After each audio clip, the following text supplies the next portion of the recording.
স্বাগতম সুপ্রিয় শিক্ষার্থী। অনলাইন ক্লাসে দীর্ঘদিন যাবৎ আমরা অনলাইন ক্লাস আছি তোমাদের সাথে। অনলাইন ক্লাসে উপস্থিত থাকার জন্য আবারই স্বাগত অভিনন্দন জানিয়ে শুরু করছি আজকের ক্লাস।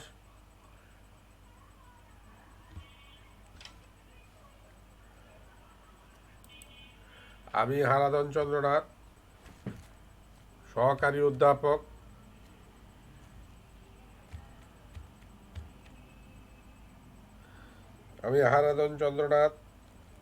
সহকারী অধ্যাপক ও বিভাগীয় প্রধান, অর্থনীতি বিভাগ, কাটিরাজ মহিলা বিশ্ববিদ্যালয় কলেজ, হাটাজারি, চট্টগ্রাম। আমার মোবাইল নাম্বার এবং ইমেল অ্যাড্রেস রয়েছে, তোমরা সেই মোবাইল এবং ইমেল অ্যাড্রেসে প্রয়োজনে যোগাযোগ রাখতে পারো। তো আজকে আমাদের অর্থনীতি প্রথম পত্র ক্লাস একাদশ এবং দ্বাদশ শ্রেণীর জন্য একাদশ এবং দ্বাদশ শ্রেণীর সিলেবাসে সমন্য থাকার কারণে আমরা অনলাইন ক্লাসগুলো নিচ্ছি একসাথে। তো এই একাদশ এবং দ্বাদশ শ্রেণীর শিক্ষার্থীরা একসাথে উপস্থিত থাকবে অনলাইন ক্লাসে। প্রথম ঘন্টা সময় 40 মিনিট।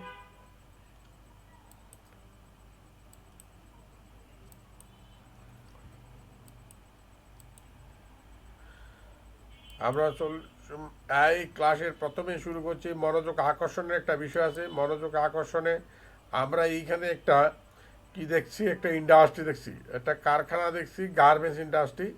এখানে চলছে উৎপাদন। এই উৎপাদন করতে আমরা কি দেখতে পাচ্ছি, এখানে শ্রমিক আছে, এখানে একটা কারখানা আছে। এটা কারখানাটাকে আমরা বলি এটা একটা ভূমি। উৎপাদনের জন্য একটা কারখানা বা ভূমির প্রয়োজন হয়। শ্রমিক আছে, শ্রমিকেরা শুধু শ্রম দেওয়ার জন্য এখানে মূলধন সামগ্রী রয়েছে, যন্ত্রপাতি, মেশিনারি, গুডস, যন্ত্রপাতি রয়েছে। তারপর আর কি আছে, এই কারখানাটা পরিচালনা করার জন্য একটা সংগঠন রয়েছে যেটাকে বলা হয় ব্যবস্থাপনা কমিটি, যে কমিটির কারণে সাহায্যে এই কারখানা পরিচালিত হবে। তাহলে এখানে দেখা যাচ্ছে উৎপাদনের জন্য আমাদের যেই ভূমির প্রয়োজন, শ্রমের প্রয়োজন, মূলধনের প্রয়োজন, সংগঠনের প্রয়োজন, এই বিষয়গুলো নিয়ে আজকে আমাদের আলোচনা হবে। তাই আজকের ক্লাসে আমরা যাচ্ছি।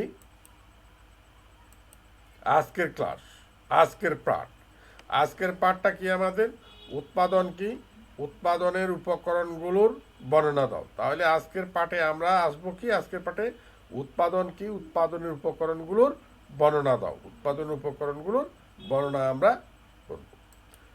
তো আমরা প্রথমে এই যে আজকের পাঠ থেকে কি অর্জন করব, শিখন ফল, আউটকাম, অর্থাৎ একটা ক্লাসে করার পরে সেখান থেকে কী কী ফলাফল অর্জন করব, কী কী শিখতে পারবো, সেই বিষয়গুলো আমরা এখানে আলোচনা করছি। শিখন ফলের একে আমরা দেখতে পাচ্ছি যে উৎপাদনের সংজ্ঞা বলতে পারবে। তোমরা উৎপাদনের সংজ্ঞা বলতে পারবে। উৎপাদন কাকে বলে বলতে পারবে। 2, উৎপাদনের উপকরণের নাম লিখতে পারবে। উৎপাদনের উপকরণ কটি তার নামও তোমরা লিখতে পারবে এখান থেকে। তারপর তোমরা উৎপাদনের যে একটা উপকরণ ভূমির সংজ্ঞা বলতে পারবে তোমরা। তারপর 4 আছে শ্রমের সংজ্ঞা বলতে পারবে তোমরা, শ্রমের সংজ্ঞা বলতে পারবে। 5 মূলধনের সংজ্ঞা বলতে পারবে। 5 মূলধন কাকে বলে সেটাও বলতে পারবে। তারপর সংগঠনের সংজ্ঞা বলতে পারবে।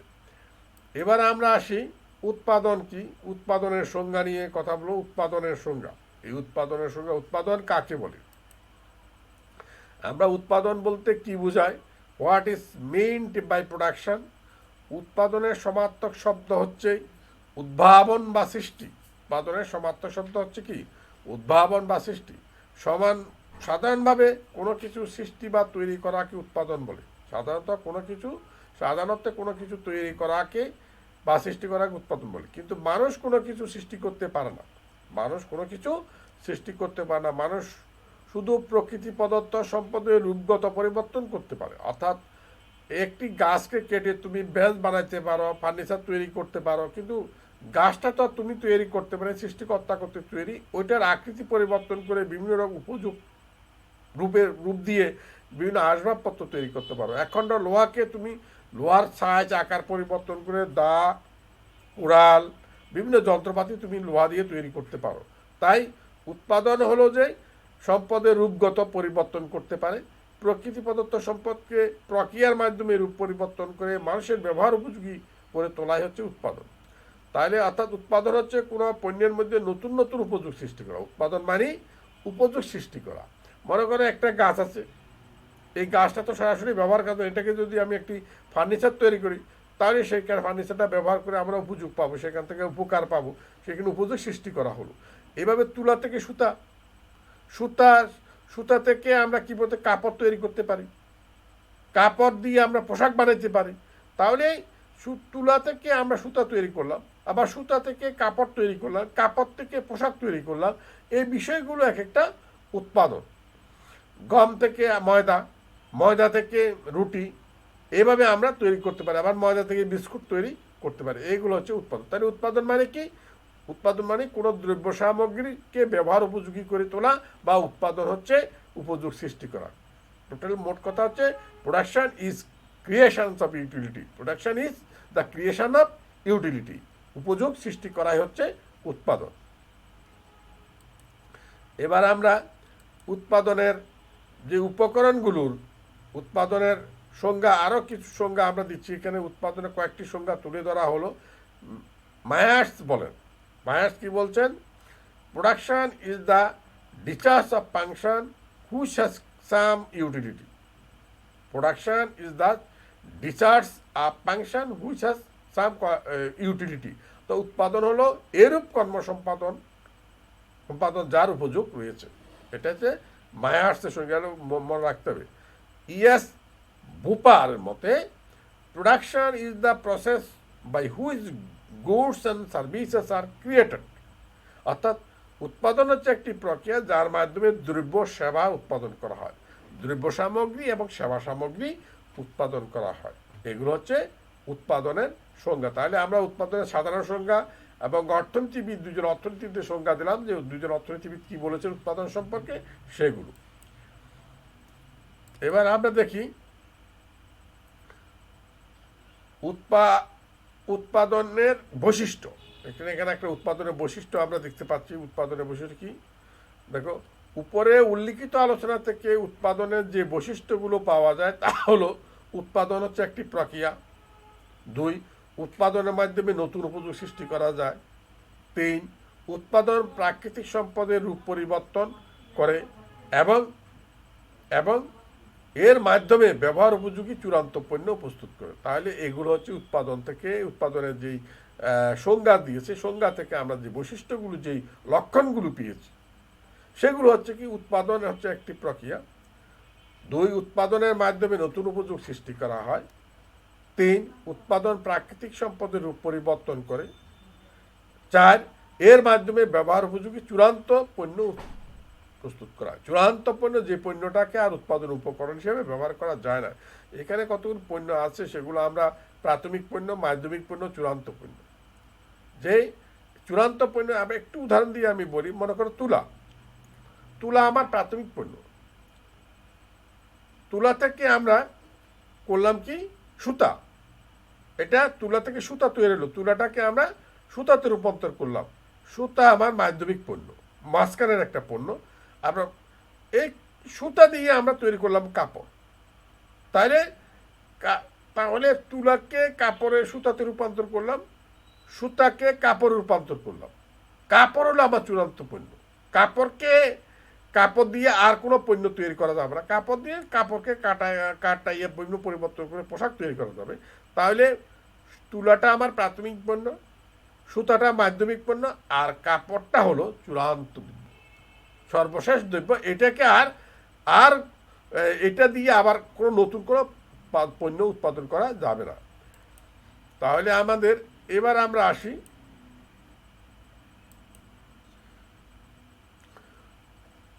উৎপাদনের উপকরণ।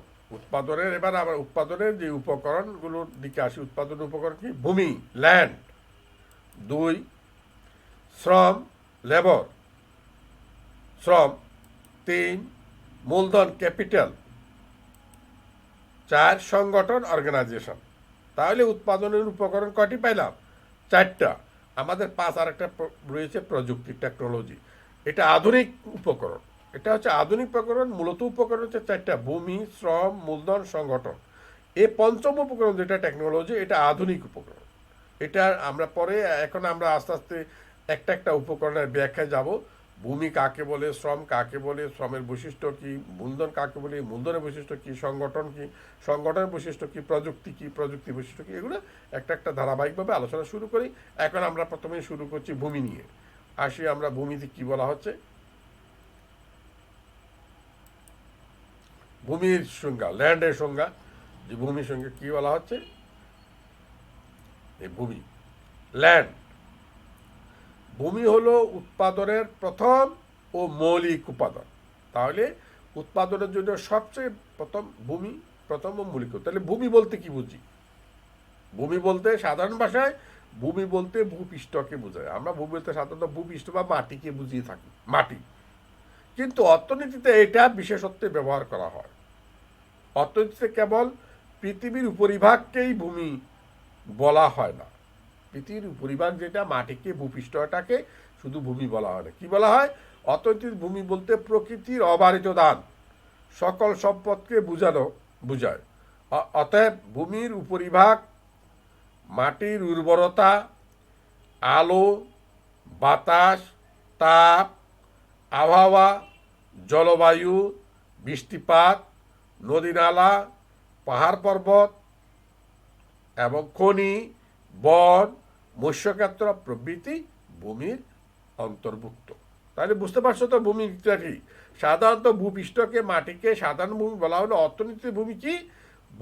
ভূপৃষ্ঠের উপরিভাগ সব মাটির উর্বরতা, আলো, বাতাস, তাপ, জলবায়ু, বৃষ্টিপাত, নদী, নালা, পাহাড় পর্বত, বন, মৎস্যক্ষেত্র, বনক্ষেত্র যত আছে সব কিছুই অর্থনীতিতে ভূমির আওতাভুক্ত।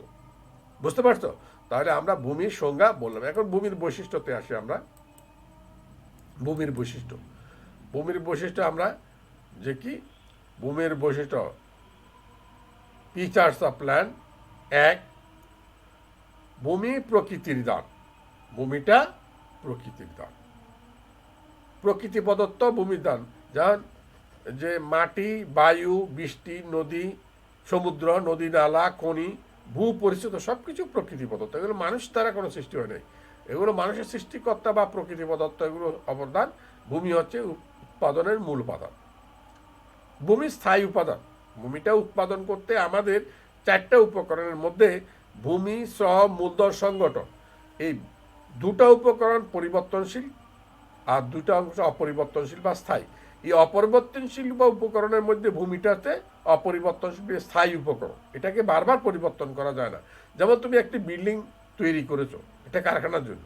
সেই বিল্ডিংটা 2 বছর পর পর সেটাকে ভেঙে তৈরি করা সম্ভব না। এটা 100-200 বছর চলে যাবে। এই জন্য একটা স্থায়ী উপকরণ। অর্থাৎ ভূমি একটি স্থায়ী উপকরণ। ইয়া কখনো নিঃশ্বাস হয়ে যায় না। কিন্তু অন্যান্য উপকরণ যেমন শ্রম, মূলধন, সংগঠন ইত্যাদি অস্থায়ী। সংগঠনও আমাদেরকে সাধারণত স্থায়ী হিসাবে রাখি, তারপরেও এটাকে অস্থায়ী অনেকে চিন্তা করছেন। আরও আছে আমাদের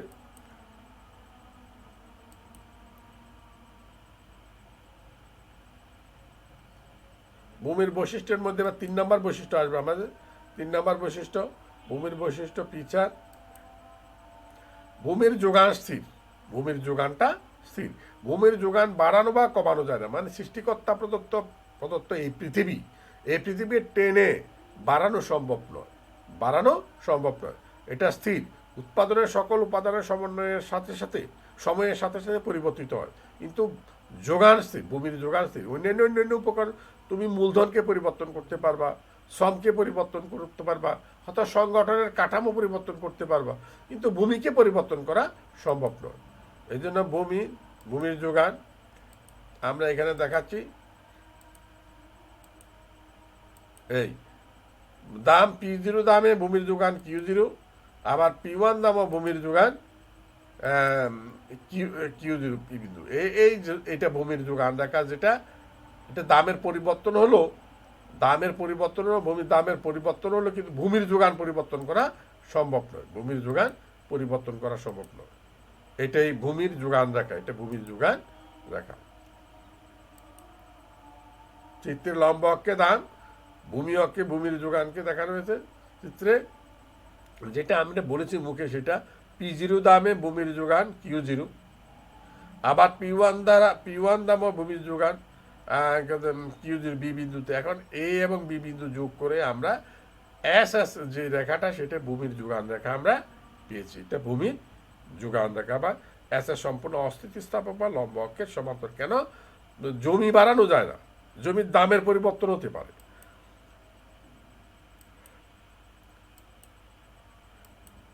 ভূমির বৈশিষ্ট্য 4 নম্বর বিষয় গতিশীলতার অভাব। ভূমি স্থানান্তর করা যায় না, অর্থাৎ এক জায়গা থেকে অন্য জায়গায় নিয়ে যাওয়া সম্ভব নয়।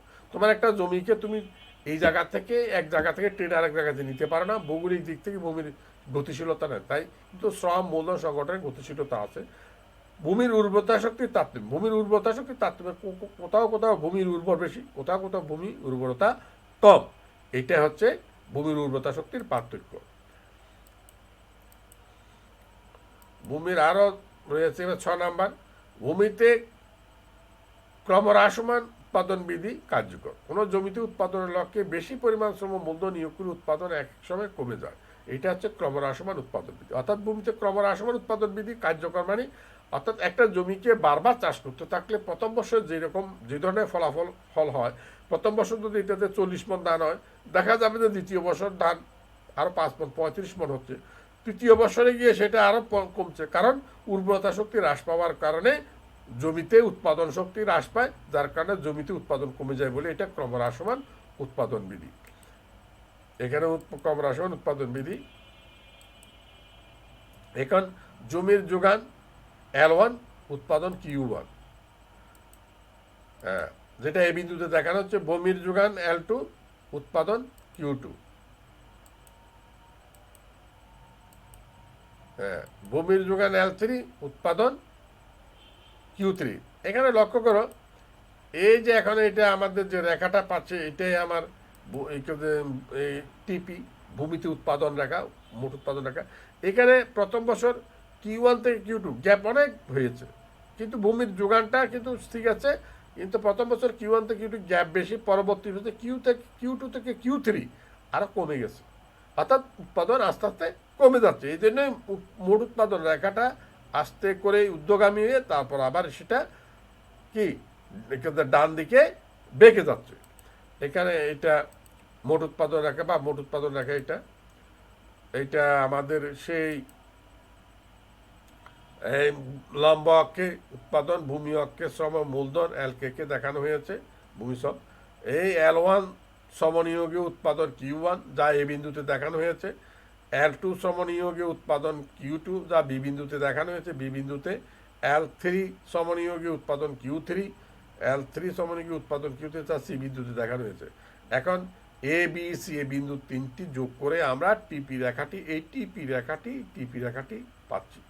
এটা হচ্ছে ভূমির মোট উৎপাদন রেখা ভূমি থেকে। এই জন্য এখানে বলতে পারি Q1 is greater than Q1 Q2, আবার Q1 Q2 is greater than Q2 Q3। এই কারণে দেখা যায় যে উৎপাদনের পরিমাণ, উৎপাদনের মাত্রা আস্তে আস্তে কমে যাচ্ছে ক্রমহ্রাসমান। এবার আমরা শ্রমের আসতেছি। ভূমি আমাদের শেষ হয়েছে শ্রমের ধারণা, কনসেপ্ট অফ লেবার। উৎপাদনের একটি অপরিহার্য উপকরণ হচ্ছে শ্রম। সাধারণত শারীরিক পরিশ্রমকে শ্রম বললেও অর্থনীতির শারীরিক ও মানসিক পরিশ্রমকে শ্রম বলে। এই কথাটার অর্থ কি? অর্থনীতিতে শারীরিক, আমরা যেমন একজন কাঠুরিয়া পাহাড় থেকে কাঠ কিনে আনে, তখন সে শারীরিক শ্রম হয়। একজন কৃষক মাঠে যখন ভূমি কর্ষণ করে, তখন তার শারীরিক পরিশ্রম হয়। একজন ডাক্তার বা একজন ইঞ্জিনিয়ার তো মাঠে ঘাটে কাজ করে না, তারা অফিসে বসে থাকে এসি রুমের মধ্যে। তাদের পরিশ্রম কি? তাদের পরিশ্রম মেধাশক্তির পরিশ্রম, মানসিক পরিশ্রম। যে একজন শিক্ষক ক্লাস করাচ্ছেন, উনি কিন্তু শারীরিক পরিশ্রম না করলেও কিন্তু মানসিক পরিশ্রম করছেন, যে মেধার পরিশ্রম করছেন। এই জন্য শারীরিক এবং মানসিক দুটো পরিশ্রমই হল শ্রম। অন্যভাবে বলা যায়, যা শ্রম অর্থ উৎপাদন কাজে ব্যবহৃত মানুষের শারীরিক ও মানসিক সকল কর্মপ্রচেষ্টাকে বোঝা যায়। অধ্যাপক অর্থনীতি মার্শালের মতে মানসিক ও শারীরিক যে কোনো পরিশ্রম বা আংশিক বা সম্পূর্ণভাবে আনন্দ ছাড়া কোনো প্রকার উপকারের জন্য করা হয়, তাহলে শ্রম।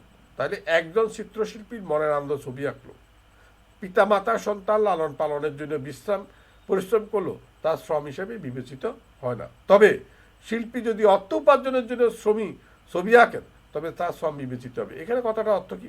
শিল্পী মনের আনন্দের ছবি আঁকলেন, এই ছবি তিনি বিক্রি করলেন না, বিক্রি না করে নিজের আনন্দে রেখে দিলেন, এখানে কোনো অর্থ উপার্জন হলো না। পিতামাতা সন্তান লালন পালন করেন, পরিশ্রম করেন, কিন্তু পিতামাতা সন্তান লালন পালন করার কারণে তিনি কোনো পারিশ্রমিক পান না কারো কাছ থেকে, সন্তান থেকে কোনো পারিশ্রমিক নিতে পারেন না। তাই পিতামাতার এই শ্রমটা অর্থনৈতিক শ্রম বলা হবে না, অর্থাৎ শ্রম করলে অর্থ উপার্জন হতে হবে। শিল্পী যদি মনের আনন্দ ছবি আঁকেন, তাহলে এটা তার শ্রম হবে না। শিল্পী যদি অর্থ উপার্জনের জন্য ছবি আঁকেন, ছবিটা অঙ্কন করে তিনি যদি বাজারে বিক্রি করে অর্থ উপার্জন করেন, তখন সেটা তার শ্রমে পরিণত হবে। বুঝতে পারছো কথা? তাহলে শ্রমের ধারণা আমরা পেলাম। শ্রমের বৈশিষ্ট্যগুলো আমরা দেখি। শ্রমের বৈশিষ্ট্য বসে পিচার অফ নেন। শ্রম জীবন্ত উপাদান। শ্রমটা কি? জীবন্ত উপাদান। অন্যান্য উপকরণের মধ্যে শ্রমকে শ্রমিক থেকে আলাদা করা যায়। একজন শ্রমিক যদি মারা যায়, তার থেকে শ্রম নেওয়া যাবে না? মারা যাবে না। তাহলে শ্রমিকও চলে যাবে, তার শ্রমিকের শ্রমও চলে যাবে। এই জন্য শ্রম একটি জীবন্ত উপাদান। শ্রমিক যতদিন বেঁচে থাকবেন, শ্রমও ততদিন বেঁচে থাকবেন। এই জন্য শ্রম জীবন্ত উপাদান। শ্রম ক্ষণস্থায়ী, কারণ শ্রম বেশিক্ষণ থাকে না। একজন শ্রমিক 8 ঘন্টা কাজ করার পর তখন আর শ্রম দেওয়ার ক্ষমতা থাকে না। এই যে পরের দিন যে খাদ্যদ্রব্য গ্রহণ করার পরে তখন আবার শ্রমশক্তি ফিরে আসে।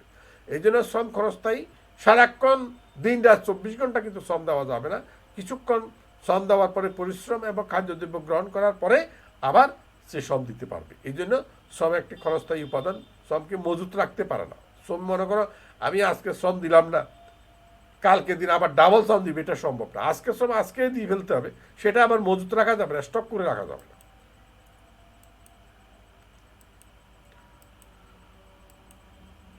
গতিশীল। শ্রম গতিশীল উপাদান। শ্রম কিন্তু বসে থাকে না, শ্রম এটা গতিশীল উপাদান। শ্রম বাজারে গতিশীল উপাদান। শ্রমিক কাজের প্রয়োজনে এক স্থান থেকে অন্য স্থানে যায়। তো শ্রমিক যদি এক স্থান থেকে অন্য স্থানে চলে যায়, যে একজন রাজশাহী থেকে শ্রমিক ঢাকাতে আসলো, ঢাকা থেকে শ্রমিক চট্টগ্রামে আসলো, সে আসার সাথে সাথে তার শ্রমটা চলে আসলো। এই জন্য শ্রম এক জায়গা থেকে অন্য জায়গাতে স্থানান্তর করা যায়, এটা একটি গতিশীল উপাদান। শ্রমের যোগান বৃদ্ধি সময় সাপেক্ষ। শ্রমের যোগান বৃদ্ধি হয় সময় সাপেক্ষে। শ্রমের চাহিদা বৃদ্ধির সাথে সাথে শ্রমের যোগান পরিবর্তন সম্ভব নয়। হঠাৎ করে শ্রমের যোগান সম্ভব। চাহিদা বাড়লো, মালিক বললো আমাকে শ্রমিক দাও, শ্রমিক আনি দাও, হঠাৎ করে আনা সম্ভব না। কারণ শ্রমের যোগান জনসংখ্যা, জন্ম মৃত্যু, শ্রমের দক্ষতা, উৎপাদনশীলতা, প্রশিক্ষণ প্রভৃতি বিষয়ের উপর নির্ভর করে। তাহলে শ্রমের যোগান দিতে হলে জনসংখ্যা লাগবে, মানুষ লাগবে। আবার জন্ম মৃত্যুর হার, যদি মৃত্যুর হার বেশি হয় তাহলে শ্রমিক কমে যাবে। শ্রমের দক্ষতা লাগবে, শ্রমিক হলে তো হবে না, সে তার কাজ করারও দক্ষতা থাকতে হবে, তার উৎপাদনশীলতা থাকতে হবে, তার মধ্যে প্রশিক্ষণ থাকতে হবে কাজ করার।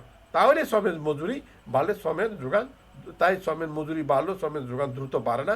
যদি জনসংখ্যা বাড়ানো না যায়, যদি মৃত্যুর হার কমানো না যায়, শ্রমের মধ্যে যদি দক্ষতা সৃষ্টি করা না যায়, তার যদি উৎপাদনশীলতা সৃষ্টি করা না যায়, শ্রমিককে যদি প্রশিক্ষণ দেওয়া না যায়, তাহলেই শ্রমের যোগান বাড়ানো সম্ভব নয়। মজুরি বাড়াইলো, আবার শ্রমের মজুরি কমলে শ্রমের যোগানও দ্রুত কমে না। শ্রমের মজুরি কমলেও অনেক সময় শ্রমের যোগান কমে না।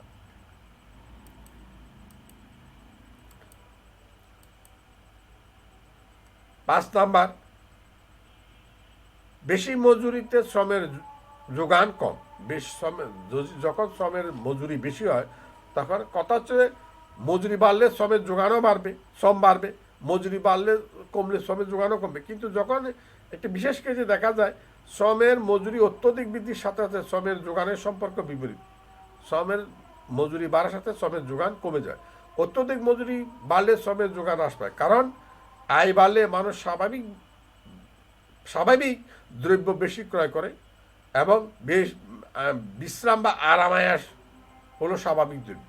অর্থাৎ যখন তার আয় বেশি হয়, তখন সে কম পরিশ্রম করতে চায়, তখন আরামায়াস, বিশ্রাম, রেস্টে থাকতে চায়। অত্যধিক মজুরি বৃদ্ধি পালে মানুষের আয় বৃদ্ধি পায়, ফলে বেশি পরিমাণ বিশ্রাম বা আরামায়াসের বেশি ভোগ করে। এটা একটা চিত্রের মাধ্যমে আমরা দেখাবো। এখন মজুরি, শ্রমের যোগান। W1 মজুরিতে শ্রমের যোগান L1, এখানে এ বিন্দুতে দেখানো হচ্ছে, এই একটা বিন্দুতে এখানে আমরা দেখালাম। আবার W2 মজুরি বাড়লো, শ্রমের যোগানও বাড়লো L2। এখানে মজুরি বাড়ানো হলো, এটা আমার বি বিন্দুতে দেখাচ্ছি। বি বিন্দু W3-তে শ্রমের যোগান L1, তাহলে আবার শ্রমের যোগান L1 হয়ে গেছে। যেখানে W3 মজুরি বেড়েছে সেখানে শ্রমের যোগান L2 থেকে L3-তে না হইয়া এদিকে চলে আসছে, L1-এ চলে আসছে। এখন আবার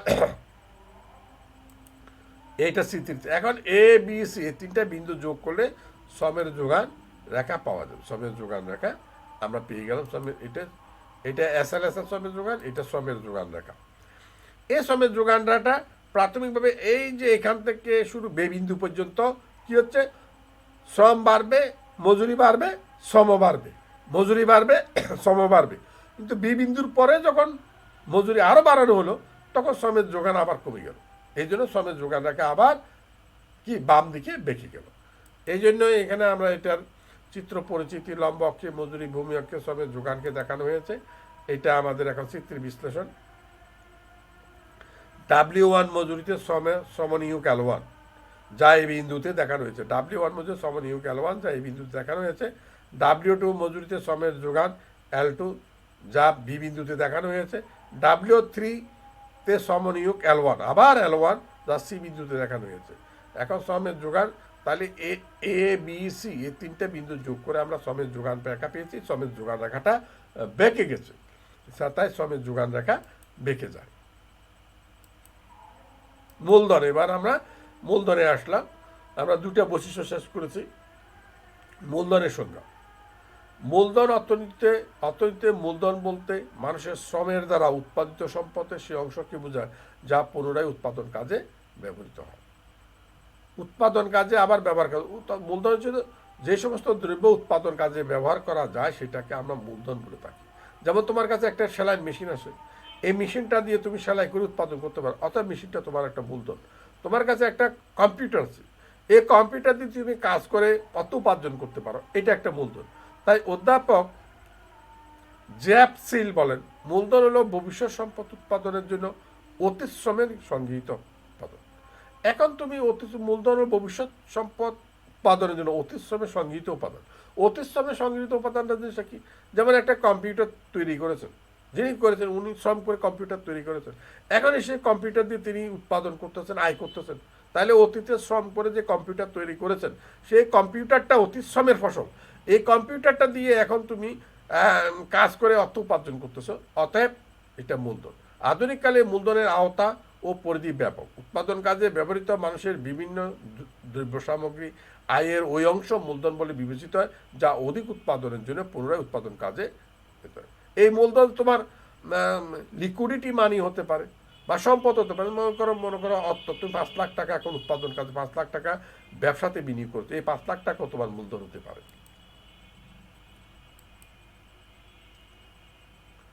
এখন মূলধনের বৈশিষ্ট্য, ফিচার অফ ক্যাপিটাল। 1, উৎপাদনের উৎপাদিত উপাদান। মূলধন উৎপাদনের উৎপাদিত, মানুষের শ্রম ও সম্পদের যুক্ত প্রচেষ্টায় মূলধনের সৃষ্টি বা মানুষ অধিক উৎপাদন কাজে নিয়োগ করে। মানুষ উৎপাদনের উৎপাদিত উপাদান। উৎপাদনের উৎপাদিত উপাদান মানে করো তুমি একটা কম্পিউটার উৎপাদন করেছো, এই কম্পিউটারটা এখন কম্পিউটার দিয়ে তুমি এখন কাজ করতেছো, তাহলে উৎপাদনের উপাদান হিসেবে সেটা ব্যবহার হচ্ছে। মূলধন উৎপাদনশীলতা, মূলধনের সাহায্যে উৎপাদন বৃদ্ধি করা যায়। অবশ্যই মূলধন ব্যবহার করলে উৎপাদন বৃদ্ধি হবে। তুমি 5 লাখ টাকা বিনিয়োগ করে যদি 10টা মেশিন করো, মেশিন করে আগে 10টা কিনলে কৃষি দিয়ে উৎপাদন শুরু করেছো, আবার যদি 20টা বিনিয়োগ করো, সেখানে 20টা কিনতে মূলধন প্রয়োগ করে 20টা মেশিন কিনো, তাহলে তোমার উৎপাদন বাড়বে। মূলধন ছাড়া অধিক উৎপাদন অসম্ভব। অধিক উৎপাদনের জন্য অধিক মূলধনের প্রয়োজন হয়। মূলধন নিয়োগের উপর দ্রব্যের উৎপাদনের পরিমাণ নির্ভর করে। নিষ্ক্রিয় উপাদান, উৎপাদনের ক্ষেত্রে মূলধন একটি নিষ্ক্রিয় উৎপাদন হিসেবে স্বীকৃত। শ্রমিকের সাহায্য ছাড়া মূলধন কোনো কিছু উৎপাদন করতে পারে না। অর্থাৎ মূলধন মেশিনটা তোমার মূলধন, কিন্তু এটা পড়ে আছে। যতক্ষণ পর্যন্ত না শ্রমিক ওটাকে শ্রম কাটিয়ে উৎপাদন কাজে ব্যবহার করে ততক্ষণ পর্যন্ত সেটা নিষ্ক্রিয় থাকবে, আর যখন ব্যবহার শুরু হবে তখন এটা সক্রিয় উপাদান হবে। গতিশীল, মূলধন উপাদানগুলো উৎপাদন উপাদানগুলোর মধ্যে মূলধন সবচেয়ে গতিশীল, কারণ মূলধন বিভিন্ন খাতে ব্যবহারযোগ্য, দেশের অভ্যন্তরে কিংবা আন্তর্জাতিক পর্যায়ে সহজে হস্তান্তরযোগ্য। মূলধনের আরও বৈশিষ্ট্য রয়েছে আমাদের। 5ম বৈশিষ্ট্য, মূলধন সমজাতীয় নয়। মূলধন গুণসম্পন্ন নয়, সব মূলধনগুলো একরকম নয়। মূলধন হলো স্বতন্ত্র ক্রিয়া সম্পন্ন বিবিধ বস্তুর একটি জটিল সমষ্টি। এর প্রতিটি এককের উৎপাদনশীলতা গুণগত মানের পার্থক্য রয়েছে। একটা একটা একটা মেশিনে, একটা নতুন মেশিন, একটা পুরাতন মেশিন, একটা নতুন মেশিন যেই পরিমাণ উৎপাদন করতে পারবে পুরাতন মেশিনে তা পারবে না। এই জন্য এটা তুমি উৎপাদনের গুণগত অবস্থা। মূলধন অস্থায়ী, মূলধন আস্তে আস্তে সাইজ, মানে মেশিনটা উৎপাদন করতে করতে, মেশিনটি সেলাই করতে করতে মেশিন একসময় সেটা কী হয়ে যায়, এটার উৎপাদন শক্তি হারিয়ে যায়, ক্ষয়স্থায়ী। মূলধনের উৎপাদনের ধরন মূলধন প্রাকৃতিক সম্পদ নয়, মানুষ তার শ্রমের দ্বারা প্রাকৃতিক সম্পদকে কাজে লাগিয়ে মূলধন সৃষ্টি করে। মূলধন কোনো প্রাকৃতিক সম্পদ নয়, কারণ একটা কম্পিউটার তৈরি করা এটা প্রাকৃতিক সম্পদ, মানুষ তৈরি একটা প্রদত্ত। একটা সেলাই মেশিন তৈরি করা এটা মানুষ কর্তৃক তৈরি কিন্তু একটা উপাদান। এই কারণে মূলধন হচ্ছে উৎপাদনের ধরন। মূলধন প্রকৃতি সম্পদ নয়, এটা মূলধন মানুষের কর্তৃক সৃষ্ট একটি উপাদান। সঞ্চয় থেকে মূলধনের সৃষ্টি। তুমি সঞ্চয় করো, তুমি আয় করেছো, আয় করে টাকা জমানোর পরে তুমি সেটা মেশিন ক্রয় করো। তাহলে মেশিন করলে তোমার মূলধন, তোমার সঞ্চয় থেকে মূলধন আসলো, টাকাটাকে তুমি দ্রব্য সামগ্রীতে কিনে সেটা মূলধন সামগ্রী কিনতে পারো, সরাসরি বিনিয়োগ করতে পারো। এবার সংগঠন, আমরা সংগঠন আছি। সংগঠন চতুর্থ সর্বশেষ উপাদান হলো সংগঠন। উৎপাদনের জন্য প্রয়োজনীয় উপাদানগুলোকে একত্রিত করে তাদেরকে একত্রিত সমন্বয় সাধনের কাজ যে করে তাকে সংগঠক বা উদ্যোক্তা বলে, অর্গানাইজেশন। তাহলে উৎপাদনের ভূমি, শ্রম, মূলধন এই তিনটা উপকরণকে সংগঠিত করার দায়িত্ব থাকে সংগঠন, অর্থাৎ একটা ম্যানেজিং কমিটি। যেমন একটা গার্মেন্টসের মধ্যে একটা ম্যানেজিং বোর্ড থাকে, একটা প্রশাসনিক পরিচালনা কমিটি থাকে, তারাই সেই পরিচালনা করে উৎপাদন কার্য পরিচালনা করেন। তাদের কাজ হচ্ছে এই উৎপাদনের ভূমি, শ্রম, মূলধনকে পরিচালিত করে উৎপাদন পরিচালনা করা এবং তারা সেই উৎপাদন কার্য পরিচালনা করে তারা সেখান থেকে মুনাফা নেবে। এই জন্য সমন্বয় সাধন করে কাজকে সংগঠন বলে। এই কাজ করে বলে এবং এই কাজ যে করে তাকে সংগঠক বা উদ্যোক্তা বলে। উদ্যোক্তা বা সংগঠক। এবার আমাদের বোধহয় পঞ্চম সংগঠক বা উদ্যোক্তার কিছু গুরুত্বপূর্ণ কার্যাবলী, এখানে কিছু কার্যাবলী আমরা দিচ্ছি গুরুত্বপূর্ণ। যে দেখো, উৎপাদনের পরিকল্পনা প্রণয়ন ও নীতি গ্রহণ। সংগঠনে যিনি থাকবেন তিনি কি করবেন, উৎপাদনের পরিকল্পনা এবং প্রণয়ন নীতি গ্রহণ করবেন। উৎপাদনের পরিকল্পনা প্রণয়ন নীতি নির্ধারণ করা অন্যতম কাজ তার। কী ধরনের পণ্য উৎপাদিত হবে, কি পরিমাণে হবে, দ্রব্যের উৎকর্ষ কী মানের হবে, কোথায় কারখানা স্থাপিত হবে, ভূমি ও মূলধন নিয়োগে কী পরিমাণ ব্যয় হবে, যন্ত্রপাতি কেমন হবে, কোন ধরনের শ্রমিক নিয়োগ করা হবে, এইসব কাজের পরিকল্পনার প্রয়োজন হয়। তাই এই কাজগুলো করবে কে, সংগঠক বা উদ্যোক্তার কাজ। 2,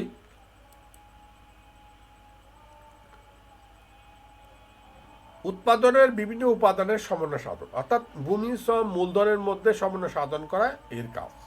যে সংগঠক বা উদ্যোক্তাকে উৎপাদনের প্রয়োজনীয় উপাদান সমূহের সংগ্রহ ও সমন্বয় সাধন করতে হয়।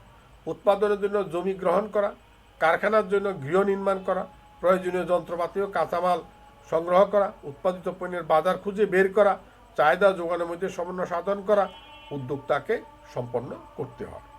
উদ্যোক্তাকে প্রয়োজন অনুযায়ী শ্রমিক সংগ্রহ করে তাদের যোগ্যতা অনুযায়ী কাজ ভাগ করে দিতে হয় এবং ব্যবস্থাপক নিয়োগ করতে হয়। তাহলে বুঝতে পারছো যে সমস্ত এই কাজগুলো উদ্যোক্তাকে করতে হবে। 3 নম্বরে, উৎপাদন কাজের তত্ত্বাবধান ও পরিবীক্ষণ। উৎপাদন কাজগুলোর দেখাশোনা করা, দেখভাল করা, সেটা যে সংগঠক কেবল উৎপাদনের উপাদানগুলোকে কাজে লাগিয়ে ক্ষান্ত থাকতে পারেন না, তাকে উৎপাদন চলাকালে সঠিকভাবে বিভিন্ন উপাদান ব্যবহৃত হচ্ছে কিনা, শ্রমিকগণ ঠিকমতো কাজ করছে কিনা তা তত্ত্বাবধান ও পরিবীক্ষণ করতে হয়, দেখাশোনা করতে হয়, দেখভাল করতে হয়, যাতে কোনো ফাঁকি দেওয়ার সুযোগ না থাকে এবং সম্পদের সুষ্ঠু ব্যবহার নিশ্চিত হয়। 4, ঝুঁকি বহন। কারণ ঝুঁকি আছে। তুমি 20 লাখ টাকা দিয়ে একটা কারখানা করলা, গার্মেন্টস ইন্ডাস্ট্রি, সেটা যদি কোনো কারণে আগুন লেগে যদি নষ্ট হয়ে যায়, তো তুমি জানো সেটা যে কোনো সময় আগুন লাগে নষ্ট হয়ে যেতে পারে। তাইলে এখানে একটা ঝুঁকি আছে না, এটা জেনেও তুমি এই কারখানায় 20 লাখ টাকা দিয়ে স্থাপন করছো, এটা হচ্ছে ঝুঁকি। অর্থাৎ কোনো একটি ঘটনা ঘটার যদি আন্দাজ করতে পারো সেটা হচ্ছে ঝুঁকি। উদ্যোক্তা বা সংগঠন সবচেয়ে গুরুত্বপূর্ণ কাজ হলো ব্যবসায়ের ঝুঁকি বহন করা। বাজারে বর্তমানে ভবিষ্যৎ চাহিদার দিক প্রতি লক্ষ্য রেখে পণ্যের ধরন পরিমাণ নির্ধারণ করতে হয়। যে কোনো পণ্য উৎপাদনের জন্য সময়ের প্রয়োজন হয়। যদি এই সময়ের মধ্যে অবস্থার পরিবর্তন ঘটে তবে লোকসান হতে পারে বা লাভ হতে পারে। চাহিদা বেড়ে গেলে পণ্যের দাম বৃদ্ধি পেলে পাবে এবং সংগঠনের মুনাফার পরিমাণ বেড়ে যাবে। কিন্তু যদি পণ্যের চাহিদা হ্রাস পায় এবং মূল্য কমে যায় তাহলে তো লোকসান হবে। ব্যবসায়ীর এই লাভ ক্ষতি সংগঠনকে বহন করতে হবে। কখনো লাভ হবে সেটাও তাকে বহন করতে হবে, কখনো লোকসান হবে সেটাও তাকে বহন করতে হবে। হয়তো কখনো কখনো যদি হরতাল ধর্মঘট হয় এবং বাজারের যোগাযোগ বন্ধ হয়ে যায় তখন তার পণ্য সে বাজারে বিক্রি করতে পারবে না, সেখানেও একটা ঝুঁকি রয়েছে। সেই পণ্য বিক্রি করতে না পারলে পণ্যগুলো নষ্ট হয়ে যাওয়ার সম্ভাবনা থাকতে পারে। দাম কম পাইলে তার মুনাফা কম হবে, তার উৎপাদন খরচ বাড়বে, শ্রমিকের বেতন দিতে হবে, কিন্তু মুনাফা সে পাচ্ছে না, এই জন্য তাকে ঝুঁকি বহন করতে হবে। পঞ্চমে, অন্যান্য উপাদানের পারিশ্রমিক প্রদান। পারিশ্রমিক দিতে হবে। উৎপাদনের নিয়োজিত সকল উপাদানগুলির পারিশ্রমিক প্রদান করতে হবে। যে ভূমির জন্য কি পারিশ্রমিক, ভূমির জন্য দিতে হবে খাজনা, শ্রমের জন্য দিতে হবে মজুরি, শ্রমিককে মজুরি দিতে হবে, মূলধনের জন্য সুদ দিতে হবে। তাহলে এগুলো পরিশ্রমিক উপাদানের পারিশ্রমিক। আর সংগঠনের পারিশ্রমিক কি? সংগঠনের পারিশ্রমিক আয়। এই তিনটা খরচ বহন করার পরে ভূমির জন্য খাজনা সেটাও টাকা, এই ভূমির জন্য খাজনা সেটাও টাকা, খাজনা এবং শ্রমের জন্য মজুরি সেটাও টাকা, মূলধনের জন্য সুদ সেটাও টাকা। এই তিন ধরনের টাকাগুলো বাদ দিতে হবে তার মোট আয় থেকে। মোট আয় থেকে বাদ দেওয়ার পর যেটা থাকে সেটা মুনাফা। এই মুনাফাটা পাবে সংগঠন পাবে মুনাফা। তাহলে এখানে তার লাভ লোকসানের একটা আশঙ্কা থাকে। কখনো এই খরচগুলো বহন করার পর, খরচগুলো পরিশোধ করার পরে, কারণ শ্রমিক তোমার যে ভূমিটা আছে, ভূমিটা তো তুমি যদি গার্মেন্টস ইন্ডাস্ট্রিটা নিয়েছো সেটার ভাড়া আছে মাসে 5 লাখ টাকা, শ্রমিকের বেতন আছে 2 লাখ টাকা, মূলধনের সুদ আছে 2 লাখ টাকা, এই 5 2 7 2 9 লাখ টাকা তোমার খরচ আছে। এই খরচটা বাদ দেওয়ার পরে যদি কিছু থাকে তবে সেটা লাভ, না থাকলে লোকসান দেবে। নতুনত্ব প্রবর্তন। তারা নতুনত্ব প্রবর্তন। অধ্যাপক জেবি ক্লার্কের মতে তার প্রধান কাজ হল নতুন নতুন উপায় উদ্ভাবন, নতুন নতুন কৌশল উদ্ভাবন প্রবর্তন। যেমন লিভার বাংলাদেশের লাক্স সাবানের বিভিন্ন মোড়কের ডিজাইন পরিবর্তন করেন, কালার পরিবর্তন করেন কাস্টমারকে আকর্ষণ করার জন্য। এইভাবে নতুন নতুন প্যাকেটের ডিজাইন, আকর্ষণ, ডিজাইন, মডেল নেম পরিবর্তন। মোবাইল কোম্পানিগুলো মনে করো 2 মাস পর পর মডেলের নাম পরিবর্তন করে নতুন ডিজাইন বাজারে ছাড়েন, এতে তার কিছু নতুন প্রাইজে বিক্রি করতে পারেন, লাভও বেশি হয়, সেদিকে তাকে নতুনত্ব প্রবণ করতে হয়। এবার আমরা আসি টেকনোলজি। প্রযুক্তিটা কি? উৎপাদনের 4টি উপকরণকে নিয়োগের মাধ্যমে সর্বাধিক পরিমাণ উৎপাদন লাভের আশায় যথা দক্ষতার সাথে উৎপাদন কার্য উপকরণ নিযুক্ত করার কৌশলকে প্রযুক্তি বলে। অর্থাৎ আমি একটি কথা বলি, একজন ট্রেডার, তার একটা মেশিন আছে, মেশিনটা যদি সে হাত পা দিয়ে চালাইতে থাকে তখন তার একটা সেলাই করতে তার কমপক্ষে 2 ঘন্টা সময় লাগবে। কিন্তু মেশিনের সাথে যদি সে একটা মোটর ফিট করে দেয়, মোটরটার উপর পা রাখে যদি মেশিনটা চালাতে থাকে তখন মেশিন চলবে, খুব দ্রুত চলবে এবং একটা শার্ট উৎপাদন করতে তার আধা ঘন্টা সময় লাগবে। তাহলে যেখানে আগে 2 ঘন্টা একটা শার্ট, এখন 2 ঘন্টা শার্ট সেলাই করতে পারবে 4টি। তাহলে উৎপাদনের গতিকে ত্বরান্বিত করার জন্য যেই উপকরণটা আমরা ব্যবহার করতে পারি সেটা হচ্ছে প্রযুক্তি, টেকনোলজি। যেমন রোবটের সাহায্যে আমরা যদি কাজ করি, 1 ঘন্টায় রোবটে যা করবে 100 জন মানুষ তা 5 ঘন্টায় করতে পারবে না। তাইলে এগুলো প্রযুক্তি। এবার দলীয় কাজ আসলে আমরা একটা দলীয় কাজ দিয়েছি তোমাদেরকে। মজুরি 200, 400, 600, শ্রমের যোগান 20, 40, 20। তাহলে 200 টাকা মজুরিতে শ্রমের যোগান 20, 400 টাকা মজুরিতে শ্রমের যোগান 40, মজুরি বাড়লো। আবার মজুরি 400 থেকে 600 হলে শ্রমের যোগান আবার কমে গেল। তাহলে কি যাচ্ছে? প্রথম দিকে মজুরি বাড়লো, শ্রমের যোগান বাড়লো, পরের দিকে মজুরি বাড়লো, শ্রমের যোগান কমে গেল। এখন এই শ্রম কি? শ্রমকে জীবন্ত উপাদান বলা হয় কেন? আমরা জীবন্ত তালিকা থেকে শ্রমের যোগান রেখা অঙ্কন করো, তালিকা থেকে শ্রমের যোগান রেখা অঙ্কন করো, তালিকায় অঙ্কিত যোগান রেখার উপর মন্তব্য করো। এইটা হচ্ছে আমার আজকে দলীয় কাজের। আমরা দলীয় কাজের সমাধান দিচ্ছি। দলীয় কাজের সমাধান, শ্রম কি? শ্রমের সংজ্ঞা দিচ্ছে এখানে আমাদের শ্রমের সংজ্ঞা।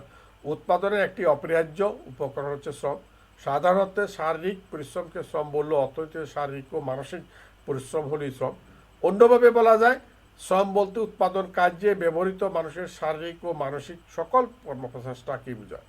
অর্থনীতিবিদ মার্শালের মতে শারীরিক ও মানসিক যে কোনো পরিশ্রম যা আংশিক বা সম্পূর্ণভাবে আনন্দ ছাড়া অন্য কোনো উপকারের জন্য করা হয় তা হলো শ্রম। যেমন একজন চিত্রশিল্পীর মনের আনন্দে ছবি আঁকলে বা পিতা মাতা সন্তান লালন পালনের জন্য পরিশ্রম করলে তা শ্রম হিসেবে বিবেচিত হয় না, কারণ এখানে সে অর্থ উপার্জন হচ্ছে না। তবে চিত্রশিল্পী যদি অর্থ উপার্জনের জন্য ছবি আঁকেন সেটা শ্রম বলেই বিবেচিত হবে। আমরা খতে এবারে যাচ্ছি, দলীয় কাজের সমাধান। খতে শ্রমকে জীবন্ত উপাদান বলা হয় কেন? এটার শ্রম জীবন্ত উপাদান, কারণ কি অন্যান্য উপকরণের মতো শ্রমকে শ্রমিক থেকে আলাদা করা যায় না। কারণ একজন শ্রমিক যদি মারা যায় তা থেকে শ্রম দেওয়া সম্ভব? যে শ্রমিক এবং শ্রম অবিচ্ছেদ্য অংশ, এটা থেকে একটা আলাদা করা যায় না। শ্রমিকের সাথে জীবনী শক্তির সাথে শ্রম জড়িত। মৃত কোনো ব্যক্তির নিকটে শ্রম পাওয়া যায় না, তাই শ্রম একটি জীবন্ত উপকরণ।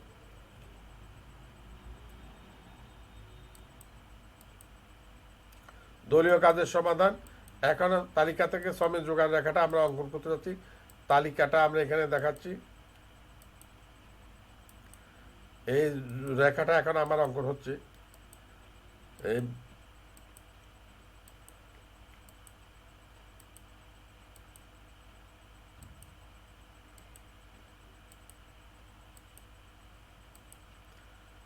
এখন এই রেখাটা আমাদের হয়ে গেছে। এই যে শ্রমের যোগান রেখাটা, এটা অঙ্কনের সেই বিষয়টা আগেও এখানে করেছি। চিত্র পরিচিতি, চিত্রে লম্ব লম্ব অক্ষে মজুরি, ভূমি অক্ষে শ্রমের যোগানকে দেখানো হয়েছে। এখানে অঙ্কন প্রণালী, চিত্র বিশ্লেষণ। 200 টাকা মজুরিতে শ্রমের যোগান 20, এই 200 টাকা মজুরিতে শ্রমের যোগান 20 যা এই বিন্দুতে দেখানো হচ্ছে। 400 টাকা মজুরিতে শ্রমের যোগান 40, 400 টাকা মজুরিতে শ্রমের যোগান 40 যা বি বিন্দুতে দেখানো হচ্ছে। 600 টাকা মজুরিতে শ্রমের যোগান আবার 20 যা সি বিন্দুতে দেখানো হয়েছে। তাইলে ফলে বেশি মজুরিতে শ্রমের যোগান হ্রাস পায়, তাই শ্রমের যোগান রেখা ডান দিকে বেঁকে যায়। শ্রমের যোগান রেখা ডান দিকে বেঁকে যায়।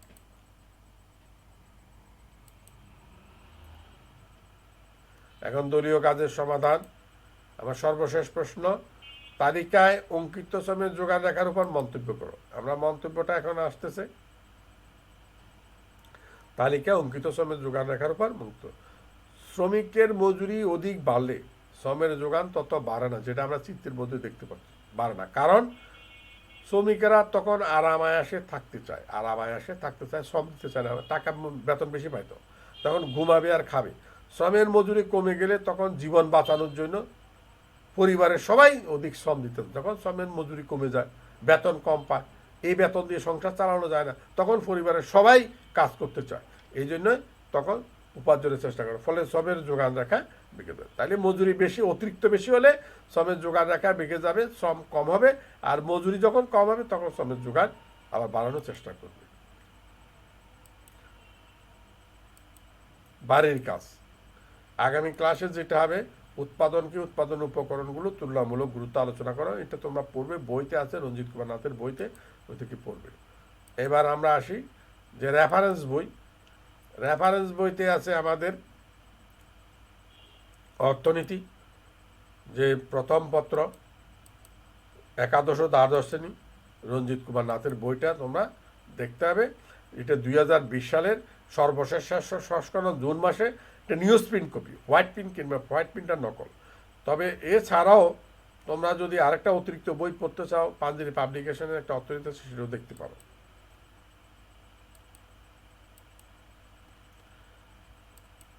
এখন আমরা সর্বশেষ পর্যায়ে অনলাইন ক্লাসে সবাইকে স্বাগতম, অভিনন্দন জানিয়ে আজকের মতন আমি এখানে শেষ করছি। ধন্যবাদ সবাইকে। তোমাদেরকে স্টুডেন্টদের একটা চিত্র এখানে দেখানো যাচ্ছে, হাসিমুখে স্টুডেন্টরা অনেকে আনন্দে আছে। তো ধন্যবাদ সবাইকে, আজকে এখানে শেষ হলো।